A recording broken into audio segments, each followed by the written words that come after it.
नमस्कार बच्चों, स्वागत है आपका ABPS classes math Hindi medium में। और आज हम करने जा रहे हैं कक्षा 10वीं में गणित का चैप्टर 2 प्रश्नावली 2.2 के प्रश्न नंबर 1 का सेकंड पार्ट, जो कि है हमारे पास एक द्विघात बहुपद 4s² - 4s + 1, जिसको हमें गुणनखंडन करके शून्यक निकालने हैं और फिर इसके गुणांकों और शून्यकों के बीच संबंध की सत्यता को प्रमाणित करना है।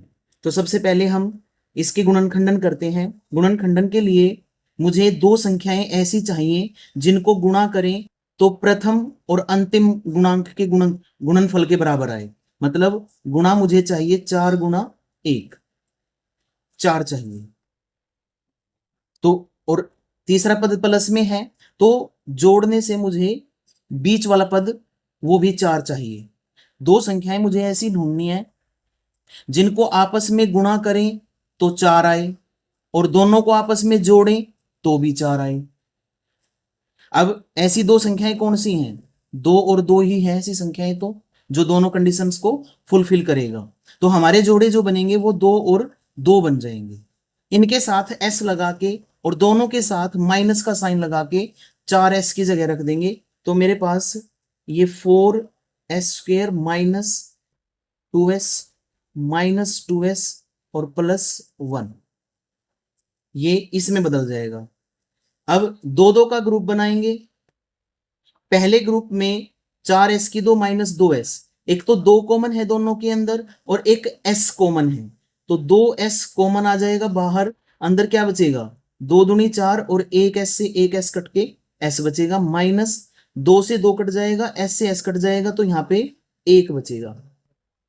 पहले ग्रुप में से कॉमन लेके मैंने हिसाब कर लिया।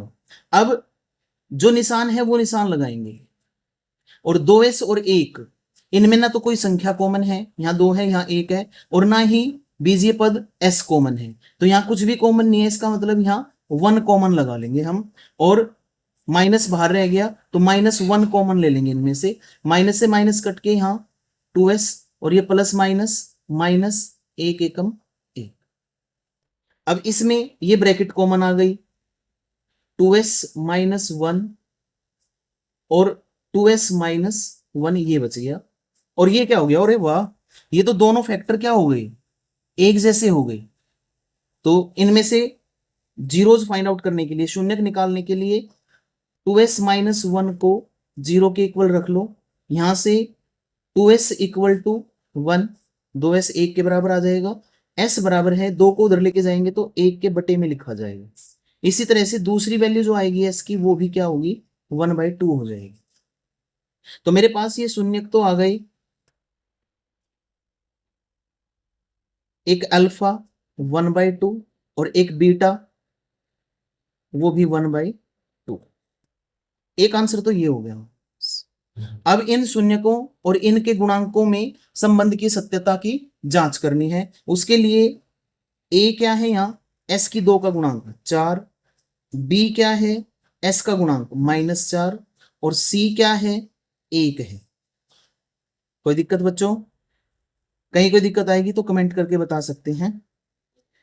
बड़े अच्छे से सवाल कर रहे हैं और ये अच्छे क्वेश्चन हैं।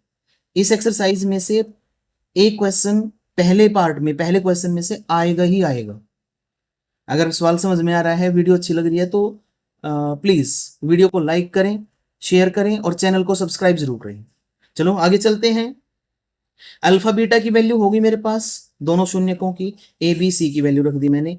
अब संबंध क्या होता है शून्यकों और गुणांकों में कि alpha plus beta minus B बटे ए होता है, और अल्फा इंटू बीटा सी बटे ए होता है। अब अल्फा और बीटा तो 1/2 प्लस 1/2 बराबर है, माइनस ये फॉर्मूले में बी के साथ है, और बी की खुद की वैल्यू -4 है, इसलिए उसको ब्रैकेट में रख देंगे, बटे ए खुद 4 है तो 4। अल्फा इंटू बीटा 1/2 गुणा 1/2 बराबर है सी 1 है बटे ए है 4। इन दोनों को हल करें, 1/2 जमा 1/2, आधा आधा मिलके क्या बना करें? 1। डायरेक्ट लिख सकते हैं, आसान सा है तो, बराबर माइनस माइनस प्लस 4/4, और ये 1/2 गुणा 1/2, ये 1/4 बराबर 1/4। ठीक है। अब ये 4 से 4 एकम 4, 4 एकम 4 कट गया, 1 बराबर है 1 आ गया, और इधर से 1/4 बराबर है 1/4। दोनों पक्ष बराबर हो गए यहां भी और यहां भी, अतः शून्यकों और गुणांकों में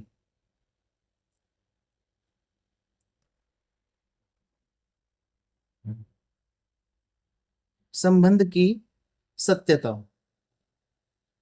प्रमाणित हो गई।